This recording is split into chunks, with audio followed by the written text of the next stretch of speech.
Hello everyone, आज हम पढ़ेंगे ऑपरेटर्स और एक्सप्रेशंस के बारे में पाइथन में। ये मैंने नई फाइल क्रिएट कर दी है, फटाफट हेडिंग डाल लेते हैं ऑपरेटर्स एंड एक्सप्रेशंस। अब हम एक इक्वेशन लिखते हैं पहले, देखने के लिए कि क्या होता है। ऊपर वैल्यू डिफाइन कर लेते हैं, x is equals to 4, y is equals to 3। अब ये जो x इज इक्वल्स, अब ये जो RHS है, ये एक वैल्यू प्रोड्यूस कर रहा है जो हम x में असाइन कर रहे हैं। एक्सप्रेशन बनता है ऑपरेटर्स से और ऑपरेंड से। इस RHS में y 3 और 4 है हमारे ऑपरेंड्स। तो ऑपरेंड्स को कैसे डिफाइन कर सकते हैं? जिन पे हम ऑपरेशन कर रहे हैं। और मल्टीप्लिकेशन और एडिशन है ऑपरेटर्स। एक्सप्रेशन क्या होता है? Expression returns a value and is made up of operands and operators। ठीक है, तो इंडिविजुअली वैल्यू कैलकुलेट होगी, y मल्टीप्लाई होगा 3 से, फिर एडिशन होगा 4 में, और ये पूरे एक्सप्रेशन y मल्टीप्लाई बाई 3 एक एक्सप्रेशन है, देन ये पूरा एक एक्सप्रेशन है। तो आप समझ गए होंगे एक्सप्रेशन क्या होता है। Let's see different types of operators जो पाइथन में होते हैं। Heading operators in Python. Python में ऑपरेटर्स के कई टाइप होते हैं। सबसे पहले हमारे पास होता है एक असाइनमेंट ऑपरेटर, देन होता है arithmetic operator,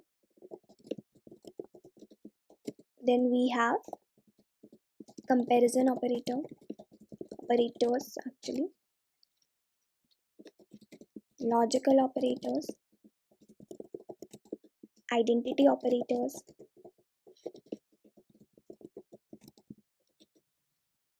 then we have membership operators and bitwise operators। ये 7 टाइप के ऑपरेटर्स होते हैं पाइथन में। Let's see each one of them एक एक करके। सबसे पहले देखते हैं असाइनमेंट ऑपरेटर को। असाइनमेंट ऑपरेटर नाम से पता चल रहा होगा आपको कि किसी चीज़ को की कोई वैल्यू असाइन कर रहे हैं। इज इक्वल्स टू जो 4 किया, x इज इक्वल्स टू 4, ये क्या कर रहा है? 4 को x में असाइन कर दे रहा है। ठीक है, प्रिंट करेंगे वैल्यू x इज, और वैल्यू आपको पता है क्या आएगी। ठीक है, तो ये असाइनमेंट ऑपरेटर का एक है। अब x, इसको ना वैल्यू को हम a कर देते हैं फॉर, ताकि ऊपर वाले x की वैल्यू यहाँ चेंज ना हो। अब शॉर्ट हैंड क्या होता है? शॉर्ट हैंड भी होता है हमारे पास शॉर्ट हैंड। तो इसमें क्या होता है? a plus is equals to 7। ये क्या कहता है कि a इज इक्वल्स टू, ये शॉर्ट हैंड है, इजी लिखने का तरीका है, a is equals to a plus 7।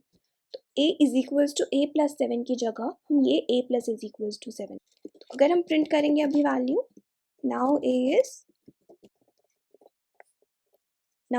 11, 4 plus 7। Similarly अगर मैं यहाँ पे माइनस इज इक्वल्स टू करूँगी तो ये बन जाएगा a is equals to a minus 7। तो 4 माइनस 7 माइनस 3 आ जाएगा। हमारे पास स्टार इज इक्वल्स टू भी है, a is equals to a star 7, 28। Then divide is equals to है, a is equals to a divided by 7, तो 0.571। मॉड्यूलस इक्वल्स टू भी कुछ होता है। तो मॉड्यूलस इक्वल्स टू क्या होता है? a is equals to a mod 7। तो a की वैल्यू थी 4, 4 को अगर हम 7 से डिवाइड करेंगे तो रिमाइंडर आएगा 4, करेक्ट? तो a mod 7। Next we have arithmetic operators. Let's create a markdown only. इसका भी मार्कडाउन क्रिएट कर देते हैं फटाफट।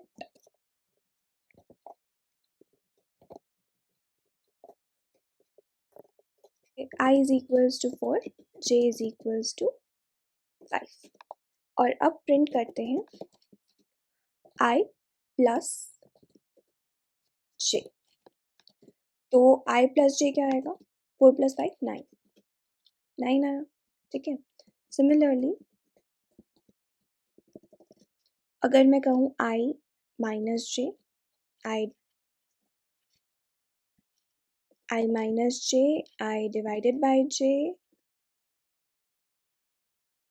ये मैं बताऊंगी क्या होता है। a star j multiplied and एक और चीज़ होती है स्टार स्टार। एक बार पहले रिजल्ट्स देख लेते हैं, फिर आपको बताएंगे क्या होते हैं। तो i plus j 4 + 5 9, i minus j 4 - 5 -1, then i divided by j 4/5 0.8, i slash j। तो ये क्या होता है? ये देता है हमें डिवीजन पर integer division. So this is for integer division. ठीक है। तो 4 को जब 5 से डिवाइड करेंगे तो जो इंटीजर तो हमारे पास 0.8 आएगा, लेकिन इंटीजर पार्ट इज 0, तो इसीलिए 0 दिया। ठीक है। एक एग्जाम्पल देके समझते हैं। अगर मैं कहूँ 7 डिवाइडेड बाय 2 क्या होता है? 7 divided by 2 is 3.5। Integer part क्या है? इज 3। तो आंसर क्या आएगा हमारे पास लास्ट में? 3। ठीक है। और आई स्टार जे वही मल्टीप्लीकेशन 24 5 से 20। I star J is I to the power j. So result would be 4 to the power of 5, that is 1024। और एक है हमारे पास i modulus j। i modulus j reminder देता है, gives रिमाइंडर ऑफ डिविजन। ठीक है। तो i 4 डिवाइडेड बाय 5 का रिमाइंडर क्या आएगा? 4 आएगा। तो ये है हमारे अरिथमेटिक ऑपरेटर्स। नेक्स्ट देखेंगे हम कंपैरिजन ऑपरेटर्स को। कंपैरिजन ऑपरेटर्स नाम से लग रहा होगा कि कंपेयर करने के लिए वैल्यूज यूज होते हैं। तो लिख देते हैं x is equals to 7, y is equals to 4। अब प्रिंट करते हैं। Let's print 7 equals to 4। Equals to assignment नहीं है। इक्वल्स टू चेक करता है कि क्या ये इक्वल है। क्या करता है? Checks if both values are equal, if yes returns true. तो यहाँ पे 7 4 के इक्वल नहीं है, फॉल्स आएगा, फॉल्स आना चाहिए, फॉल्स आएगा। नेक्स्ट हमारे पास होता है नॉट इक्वल्स टू। तो ये चेक करता है if both values are not equal, if yes returns true. अगर इक्वल नहीं है तो ट्रू रिटर्न होगा। ठीक है।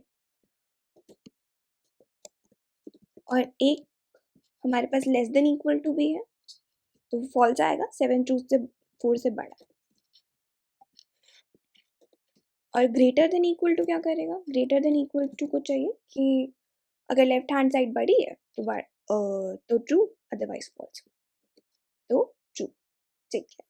तो ये है हमारे पास कंपैरिजन ऑपरेटर्स। कंपैरिजन ऑपरेटर्स कौन से हैं? इक्वल टू जो कि चेक करता है कि दोनों इक्वल है, नॉट इक्वल टू जो कि चेक करता है दोनों इक्वल नहीं है, ग्रेटर देन इक्वल टू और लेस देन इक्वल टू।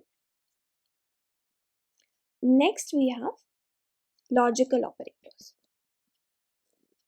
हम 2 वेरिएबल्स बनाते हैं और उनमें एक में ट्रू एक में फॉल्स असाइन कर देते हैं। अब let's first see logical operator and.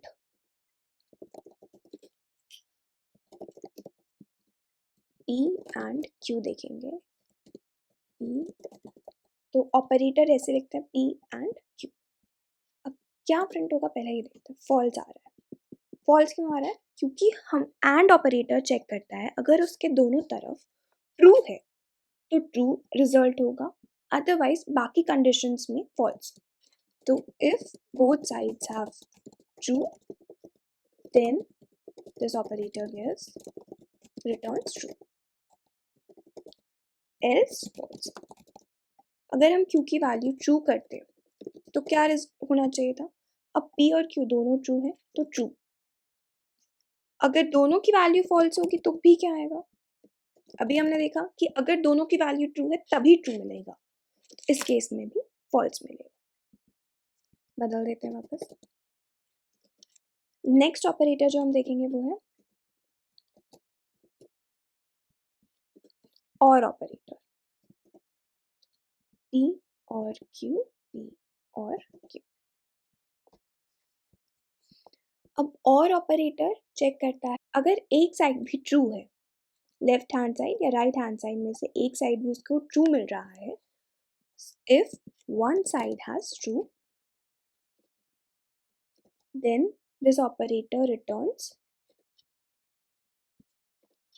true else false। तो एक ही कंडीशन में फॉल्स होगा जब दोनों फॉल्स होंगे, अदरवाइज एक साइड भी ट्रू है तो ट्रू मिलेगा। जैसे इस कंडीशन में और ऑपरेटर रिटर्न कर रहा है ट्रू क्योंकि p ट्रू है। अगर p की वैल्यू भी फॉल्स हो जाए तो क्या मिलेगा? फॉल्स मिलेगा, अदरवाइज ट्रू। एक और ऑपरेटर होता है नॉट ऑपरेटर। उसके लिए एक ही ऑपरेंड चाहिए होता है, ये सिर्फ एक ऑपरेंड पे काम करता है, तो इसको डिफाइन करते हैं ऐसे नॉट p। नॉट क्या करता है, जो वैल्यू हमें मिल रही है उसका ऑपोजिट ये रिटर्न करता है। यानी अगर p में ट्रू है तो फॉल्स रिटर्न होगा, अदरवाइज ट्रू। अगर p में फॉल्स है तो ट्रू रिटर्न होगा। तो ये भी फॉल्स रिटर्न हो रहा है क्योंकि एक्चुअली p में ट्रू है। तो नॉट रिवर्स कर देता है वैल्यू को।